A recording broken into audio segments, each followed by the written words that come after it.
trời. Em về nơi ấy, một bờ vai xanh, một dòng tóc xanh, đó là chân trời hay là mưa cuối trời.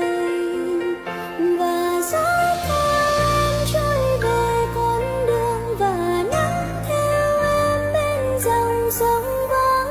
Mùa đã trôi đi những miền xanh thẳm, mùa đã quên đi những lần em buồn. Từng dấu chân xưa trên đường em về giờ đã xa hoa những nhành hoa vắng. Người đã đi qua những lời em kể, này giấc mơ chưa bao giờ em về. Một tiếng chuông chuông.